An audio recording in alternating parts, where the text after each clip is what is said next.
At this point in the workshop, participants used the tools learnt during the workshop to address a stated problem and develop recommendations.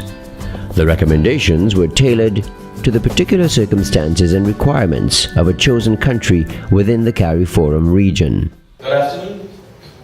We're from Group 4. We're going to be addressing the issue of policy proposal to support innovation in the tourism sector in St. Lucia. That's related to question number 5. Question 5 is, states, using the innovation systems framework applied to the country and service of your choice. Proposed policy to support the innovation in services. Please refer to special characteristics of the service sector that are advantageous in a Caribbean context. What are the policies, institutions, fiscal, legislative, infrastructural frameworks needed to induce innovation in services in a Caribbean context? Support your argument with statistical evidence. There are a number of issues confronting the value chain in the tourism sector in St. Lucia. However, for our purposes, after analyzing a number of problems and issues, we narrowed down to focus in 3 areas. One that deals with the sector governance and how government and actors interrelate to develop the sector, and issues related to marketing and infrastructure in terms of airlift. So there we are. 3 issues that we'll be focusing on, or that we are attempting to resolve through this policy, are weak governance, the high cost barrier related to travel, and weak IT capacity. The goal in terms of our proposed policy is to increase tourism's contribution to national development through the introduction of innovative and sustainable approaches to planning, development, and management of the tourism sector in St. Lucia.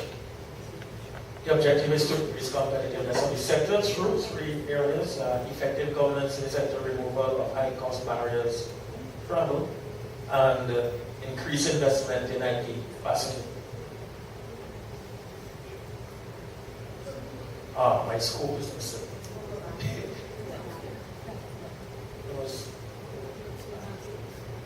Oh, sorry. The scope, the policy is set out to address those top 3 priorities over a 3-year period. We have annual reviews, and some of the focus would be in terms of building up absorptive capacity of players, stakeholders, actors, pursuing functionally integrated but geographically displaced operations, specifically in IT-based marketing, product development, urban spoke airlift, and logistics center, and linking marketing, promotion, and education to FDI inflows. In terms of priority 1, we identified 3 main activities. First has to do with creating a tourism development product. Tourism Product Development Agency to facilitate public-private sector collaboration and investment. Second one has to do with establishing an M&E framework to monitor economic and social performance, as well as to monitor and evaluate, as well as to track benchmarks in terms of the policy implementation, as well as EIA's environmental impact assessments. And the third one has to do with establishing a tourism working group as part of the National Competitiveness Commission that is established in St. Lucia. If those activities are successful, we anticipate that there will be improved interministerial coordination to facilitate better planning, development and management of the sector. It have enhanced public-private sector collaboration and investments and improve reporting systems. The impact would be improved quality of life, coordinated approach to tourism development, better alignment between tourism interventions or investments and development, and improve accountability. Priority 2, again, 3 activities. First one, joint marketing promotion program to encourage increased charter tours from source destination where there are fluctuating demand. There are seasons when there are gaps in the demand, and the idea is to see how we can encourage tour operators to break through the traffic during those periods. Second one has to do with establishing among OECS countries a hub and spoke arrangement to air transport and particularly to sea.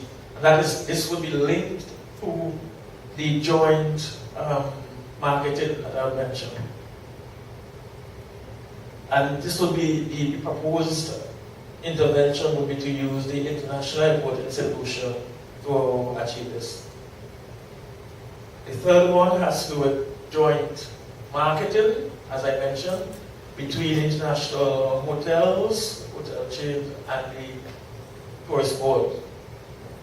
The third and the fourth, 2.4, that shall be 2.4, to utilize the reach of internationally branded hotel chains to increase marketing efforts and leveraging some of the FDI capabilities opportunities. If successful, we anticipate that there will be increased hotel occupancy, there will be increased load factors on the airlines that will be coming through. The impact would be a lower cost of interregional travel, which is a problem. The third one, the last area, has to do with weak IT capacity. 3 actions were identified, 4 actions were identified, sorry. First one has to do with develop and implement an incentive package of tax credits and technical assistance to tourism actors for upgrade of IT infrastructure, software, and HR development. Second one, to utilize a cluster strategy to develop IT capabilities and to share the cost of acquisition, example in terms of a booking engine for many of the hotels and to operate. Third one has to do with working with foreign direct investors to creatively finance IT technology. That is a prohibitive cost area, and that is one area where we can really gain some advantage.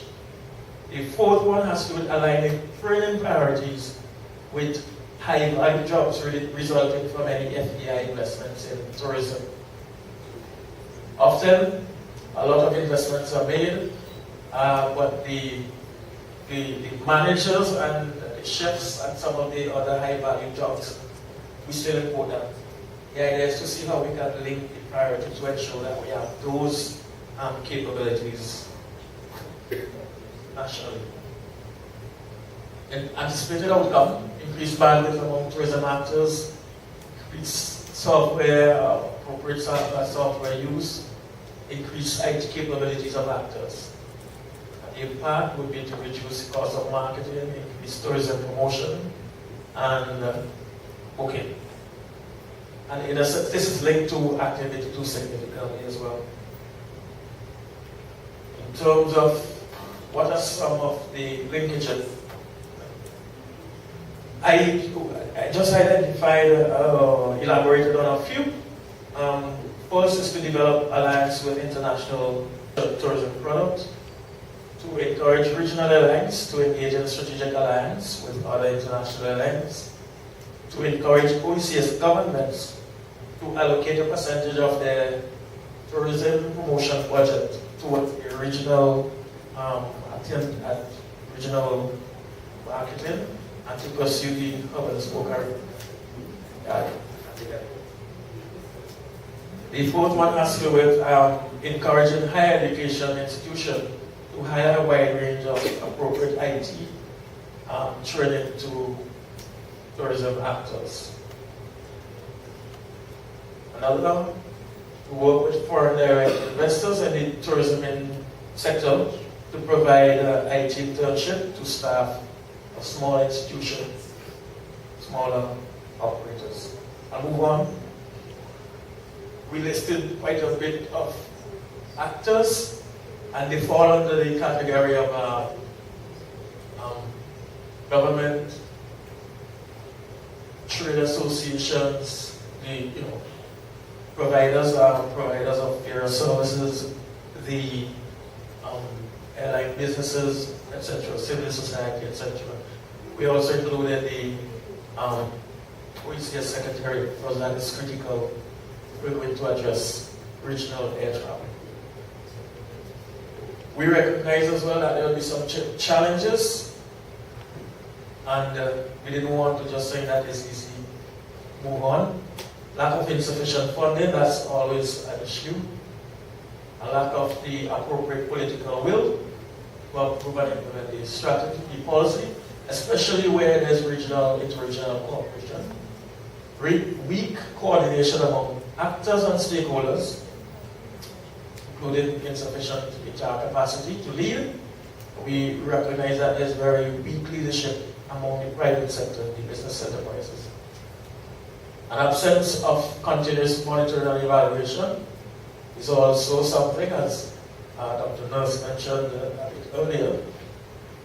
If there's no data, you cannot evaluate, and you cannot adjust the policy framework. And even putting this together, we had some difficulty getting some of the appropriate data. The complexities involved and the different time scales would also be a problem, because various stakeholders have different agendas and different timelines in terms of how they would like to see things coming through. And the final one has to do with the lack of ownership, and therefore possibility of weak implementation. We are attempting to do that through activity number 1. Thank you very much.